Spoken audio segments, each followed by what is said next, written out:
നിങ്ങളുടെ കുടുംബത്തെ രക്ഷിക്കാനും നിങ്ങളുടെ കുട്ടികളുടെ വിശപ്പ് തീർക്കാനും നിങ്ങളുടെ ഭർത്താവിനെ 2000 മൈൽ ദൂരെയുള്ള ഒരു അന്യദേശത്തേക്ക് ഒറ്റയ്ക്ക് അയക്കേണ്ടി വന്നാൽ എങ്ങനെയിരിക്കുന്നെന്ന് ഒരു നിമിഷം ചിന്തിച്ചു നോക്കൂ. ലോകം വലിയവായി കാണാത്ത ഒരു മലനിര പ്രദേശത്ത് ജീവിക്കുന്ന ലക്ഷക്കണക്കിന് സ്ത്രീകൾക്ക് ഇത് ഭയപ്പെടുത്തുന്ന ഒരു കൽപ്പനയല്ല. ഓരോ ദിവസവും പുലരുമ്പോൾ അവർ നേരിടുന്ന ഒരു സാധാരണ യാഥാർത്ഥ്യമാണിത്.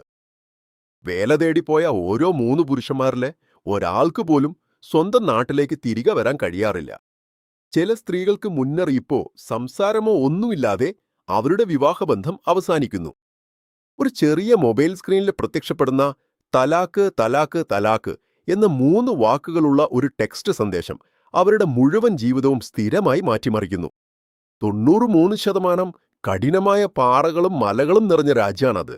ഒരു കാലത്ത് സോവിയറ്റ് യൂണിയൻ ഭരിച്ച പ്രദേശങ്ങളിലെ ഏറ്റവും ഉയർന്ന ശിഖരങ്ങളുള്ള ഭൂമിയാണിത്. അതേസമയം ആ സാമ്രാജ്യം വിട്ടുപോയ രാജ്യങ്ങളിലെ ഏറ്റവും ദരിദ്രമായ രാജ്യവും ഇതാണ്. ആ രാജ്യത്തിന്റെ പേരാണ് താജിക്കിസ്ഥാൻ.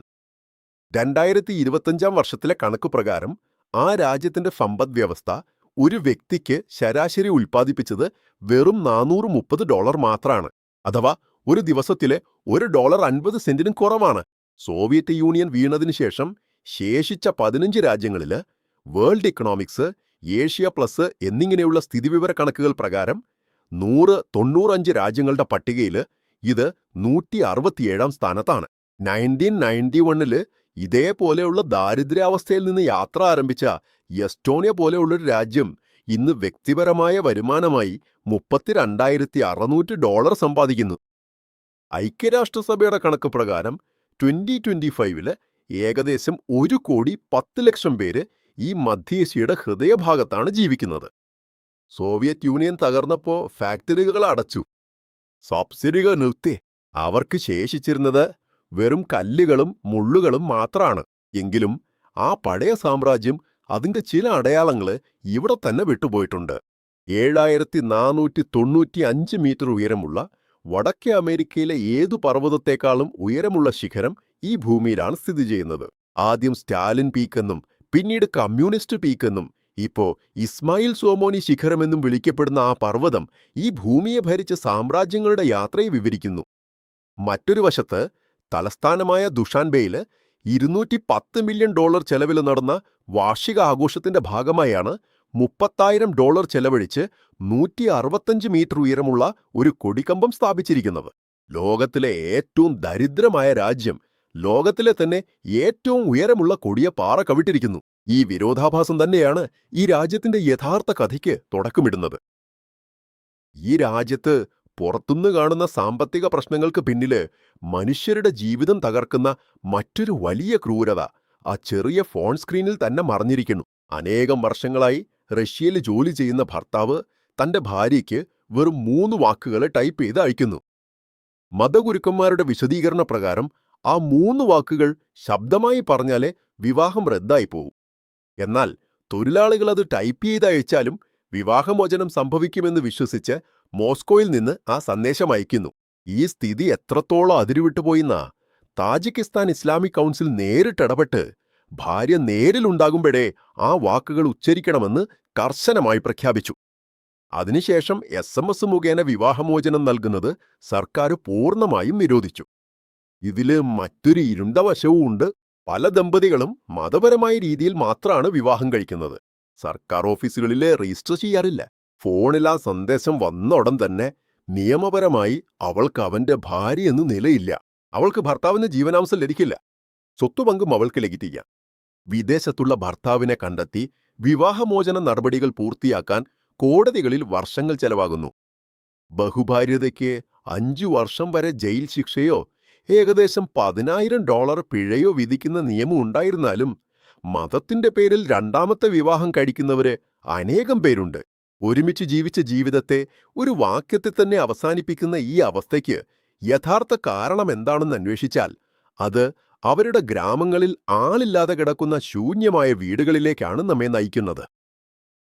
ആൺകുട്ടികളെല്ലാവരും റഷ്യയിലേക്ക് ജോലി അന്വേഷിച്ചു പോയതിനാൽ അവിടെയുള്ള ഗ്രാമങ്ങളും കൃഷിയിടങ്ങളും മുഴുവൻ സ്ത്രീകളുടെ കൈകളിലായിരിക്കുന്നു. രാജ്യത്തിന്റെ ജനസംഖ്യയില് ഏകദേശം 10 ലക്ഷം പേര്, അതായത് 7 പേരിൽ ഒരാള് കുടിയേറിയിട്ടുണ്ട്. അവരവിടെ റഷ്യയുടെ കടുത്ത തണുപ്പ് സഹിച്ച് അയക്കുന്ന പണം 2024നും 2025നും ലോകബാങ്കും ഐഫാഡും നടത്തിയ വിലയിരുത്തലുകൾ പ്രകാരം രാജ്യത്തിന്റെ സമ്പദ്വ്യവസ്ഥയിൽ 45%-ലധികം പങ്ക് വഹിക്കുന്നു. സ്വന്തം നാട്ടിലെ ജോലി ചെയ്താൽ ലഭിക്കുന്നതിനേക്കാൾ മോസ്കോയിലെ ഒരു കെട്ടിട നിർമ്മാണ സ്ഥലത്ത് ജോലി ചെയ്താൽ ലഭിക്കുന്ന വരുമാനം പല മടങ്ങ് കൂടുതലാണ് എന്നതാണ് ഇതിന് കാരണം.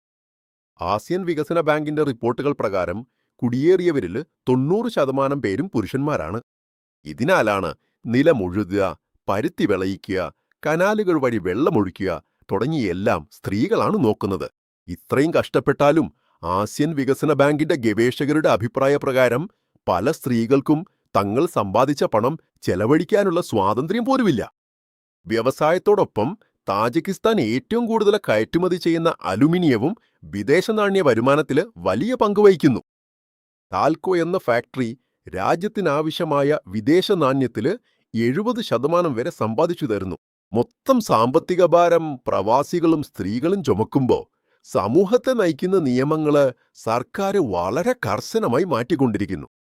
2024 വർഷം ജൂൺ മാസത്തിൽ പാസാക്കിയ 2048 നമ്പർ നിയമപ്രകാരം ദേശീയ സംസ്കാരത്തിന് വിരുദ്ധമായ വിദേശ വസ്ത്രങ്ങൾ നിരോധിച്ചിരിക്കുന്നു. പ്രത്യേകിച്ച് ഹിജാബിനെ ലക്ഷ്യമാക്കി കൊണ്ടുവന്ന ഈ നിയമം ലംഘിച്ചാൽ സാധാരണ പൗരന്മാർക്ക് ഏകദേശം $500 ഉദ്യോഗസ്ഥർക്ക് $5100 വരെ പിഴലിടുമെന്ന് ലൈബ്രറി ഓഫ് കോൺഗ്രസ് അറിയിച്ചു. കുട്ടികൾക്ക് അറബ് പേരുകൾ നൽകാൻ അനുവദിക്കരുതെന്ന് സർക്കാർ പരോക്ഷമായി തടയുന്നതോടൊപ്പം പേർഷ്യൻ ഇതിഹാസങ്ങളിൽ നിന്നുള്ള പേരുകൾ നൽകണമെന്ന് നിർദ്ദേശിക്കുന്നു. പശ്ചിമ രാജ്യങ്ങളിൽ ഏതെങ്കിലും സർക്കാർ ജനങ്ങളുടെ സ്വകാര്യ കാര്യങ്ങളിൽ ഇത്രയും ഇടപെടുന്നില്ല. 2007 നിന്ന് ഒരു പരിപാടിക്ക് എത്ര പേര് പങ്കെടുക്കണം, ആ പരിപാടി എത്ര സമയം നീണ്ടു നിൽക്കണം എന്നതുപോലുള്ള കാര്യങ്ങൾ പോലും നിയമം വഴി നിർണ്ണയിക്കുന്നു. തങ്ങളെ അയൽപ്പക്കത്തുള്ള വീട്ടുകാരെക്കാൾ വളരെ വലിയ രീതിയിലുള്ള ആഘോഷങ്ങൾ തന്നെ നടത്തണമെന്ന വാശിയേറിയ മത്സരം കാരണം പല കുടുംബങ്ങളും വലിയ കടബാധ്യതകളിലേക്ക് കൂപ്പുകുത്തുന്നു എന്ന കാരണത്താൽ സർക്കാർ ഇപ്പോൾ ഇത്തരത്തിലുള്ള കർശനമായ നടപടികൾ സ്വീകരിച്ചു വരുന്നത്. ഒരു വശത്ത് സർക്കാർ ഇത്തരത്തിലുള്ള നിയന്ത്രണങ്ങളെ ഏർപ്പെടുത്തുന്നുവെങ്കിലും ജനങ്ങൾ അവരുടെ പാരമ്പര്യങ്ങളെ ജീവനെപ്പോലും വിലമതിച്ചു സ്നേഹിക്കുന്നു. ദസ്തർഖാൻ രീതിയിൽ അതിഥികൾ വന്ന ഉടൻ ആദ്യം ചായ നൽകി ആദരിക്കും. യുനെസ്കോ രേഖപ്പെടുത്തിയിരിക്കുന്ന ഒരു പ്രാദേശിക പഴമൊഴി പറയുന്നത് ആരുടെയെങ്കിലും വീട്ടിൽ പോയി ഭക്ഷണം കഴിച്ചാൽ അവർക്ക് 40 വർഷം ആദരം നൽകണമെന്നാ. വന്ന അതിഥികളെ ആദരിക്കാതെ ഇരിക്കുന്നത് വലിയൊരു അപമാനമായി അവർ കരുതുന്നു. ഈ സുന്ദരമായ പാരമ്പര്യങ്ങൾക്കിടയിൽ അവിടെയുള്ള ജനങ്ങളുടെ ജീവിതത്തെ നിയന്ത്രിക്കുന്ന മറ്റൊരു കഠിനമായ സത്യം ശീതകാല തണുപ്പാണ്. 2023ന്റെ മധ്യഭാഗത്ത് ശരാശരി ശമ്പളം മാസത്തിൽ ഏകദേശം 2227 സോമോണികൾ, അതായത് ഏകദേശം $203 ആണ്. 2025 വേൾഡ് ബാങ്ക് മൂല്യനിർണ്ണയ പ്രകാരം ഒരു ദിവസത്തിൽ $4 വരുമാനമില്ലാതെ ജീവിക്കുന്നവർ 14.8%-ലധികമാണ്. ജലവൈദ്യുതി പദ്ധതികളിൽ മാത്രമേ ആശ്രയിക്കാവുന്ന ഈ രാജ്യത്ത് ഒക്ടോബർ മുതൽ ഏപ്രിൽ വരെ നദികൾ കനലായി മാറുന്നു. അപ്പോൾ ഭീകരമായ വൈദ്യുതി മുടക്ക് നടപ്പിലാക്കപ്പെടുന്നു. രാജ്യത്തിന് വിദേശ നാണ്യ വരുമാനം നൽകുന്ന ടാൽക്കോ അലുമിനിയം ഫാക്ടറിക്ക് മാത്രം മൊത്തം വൈദ്യുതിയുടെ 40% നൽകുന്നു. അതിന്റെ പേരിൽ ഗ്രാമങ്ങൾ മുഴുവൻ ഇരുണ്ടിലായി കിടക്കുകയാണ്. ഇത്രയും ബുദ്ധിമുട്ടുകൾക്കിടയിലും ഈ രാജ്യം ഭൂമിശാസ്ത്രപരമായി ഒരു അത്ഭുതമാണ്. ആസിയയിലെ ഏറ്റവും വലിയ പർവ്വതനിരകൾ ഒന്നിക്കുന്ന പാമീർ പ്രദേശത്തെ പഴയ ഭൂപടങ്ങളിൽ ലോകത്തിന്റെ മേൽക്കൂര എന്നെഴുതിയിട്ടുണ്ട്.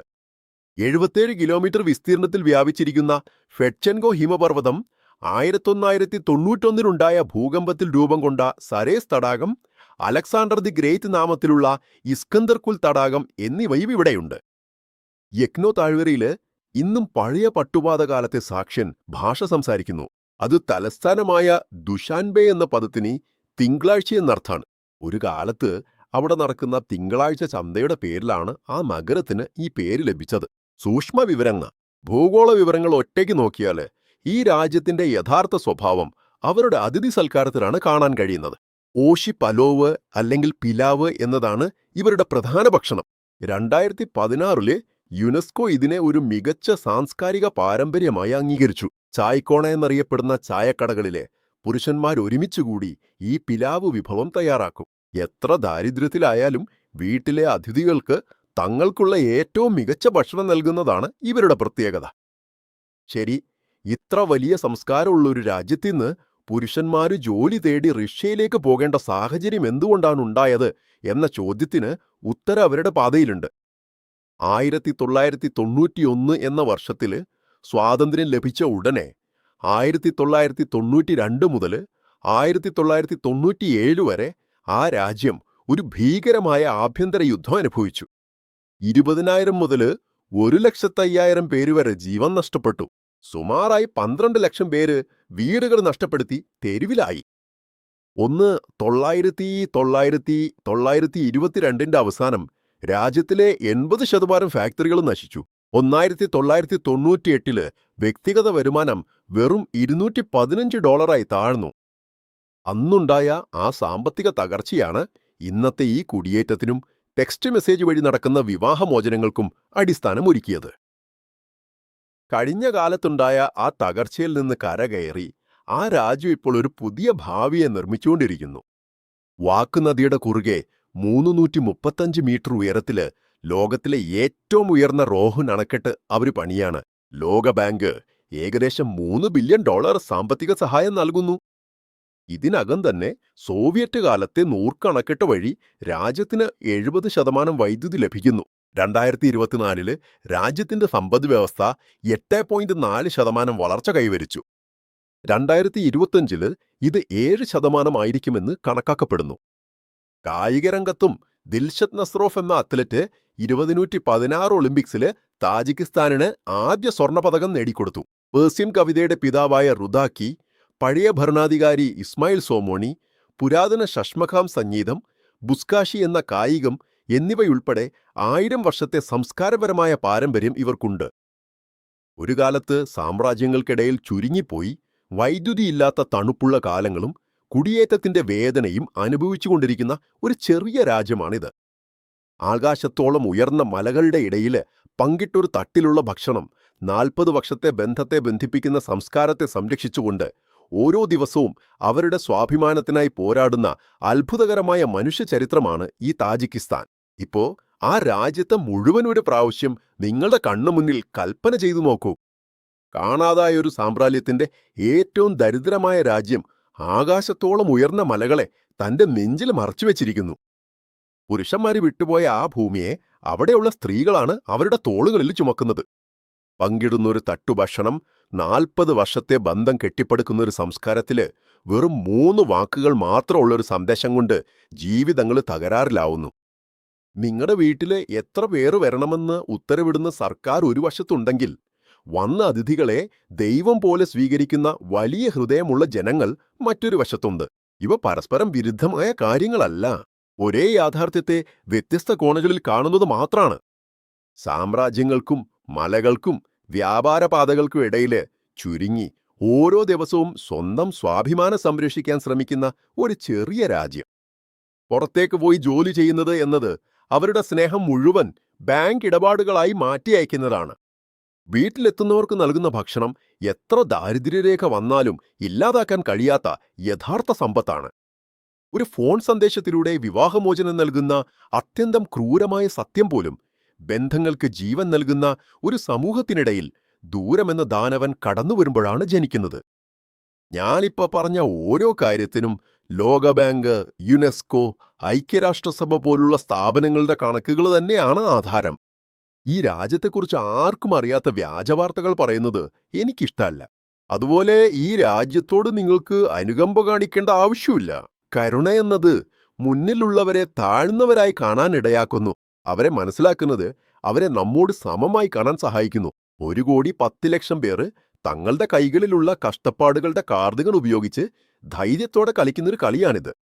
മുടിക്കാനും മുമ്പ് നിങ്ങൾക്കൊരു ചോദ്യം. അത് അവരെക്കുറിച്ചല്ല, നിങ്ങളെക്കുറിച്ചാണ്. ഒരു തവണ നേരിട്ട് ആലോചിച്ച് നോക്കൂ. നിങ്ങൾ ജനിച്ച ഗ്രാമത്തിനു പകരം ആ ദുഷാൻബേയിൽ ജനിച്ചിരുന്നെങ്കില് ഇന്ന് നിങ്ങൾ അനുഭവിക്കുന്ന നിങ്ങളെ കരിയർ, നിങ്ങളെ വിവാഹം, നിങ്ങളെ പ്രിയപ്പെട്ടവരോടൊപ്പം ചെലവഴിക്കുന്ന സമയം, ഇവയെല്ലാം ആ മാപ്പിലുള്ളൊരു കോട്ടയുടെ സ്ഥാനമനുസരിച്ചിട്ടല്ലേ രൂപപ്പെട്ടിരിക്കുന്നത്. ഈ രാത്രി എവിടെയോ ഒരു മലഗ്രാമത്തില് ഒരു വിവാഹം റദ്ദാക്കുന്ന വാർത്തയോടെ ഒരു മൊബൈൽ സ്ക്രീൻ പ്രകാശിക്കും.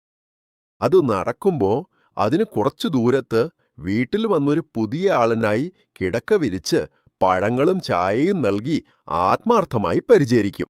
ആ നിയമം ഏത് സർക്കാരും എഴുതിയ നിയമത്തെക്കാരും പഴയതാണ്. ഈ രണ്ട് സത്യങ്ങളും ഒരേ രാജ്യത്ത് നിന്നാ വരുന്നത്. ഇതില് നിങ്ങളുടെ മനസ്സ് ഏതിനോട് ചേർന്ന് പോകുമെന്നത് നിങ്ങൾ മനുഷ്യരോട് എത്ര അടുത്തിരിക്കാൻ ആഗ്രഹിക്കുന്നു എന്നതിനെ ആശ്രയിച്ചിരിക്കുന്നു. ഒരു വേള നിങ്ങളുടെ അവസ്ഥ തന്നെ അങ്ങനെ ആയിരുന്നാൽ, ആ കാത്തിരിപ്പ്, ആ മലകള്, ഒരു തട്ടില് ഭക്ഷണം വെച്ചാൽ കിട്ടുന്ന ആ 40 വർഷത്തെ ആദരം, ഇവയിൽ നിങ്ങൾ ആദ്യം ഏതാണ് ആലിംഗനം ചെയ്യുക? താഴെ കമന്റുകളിൽ എഴുതൂ.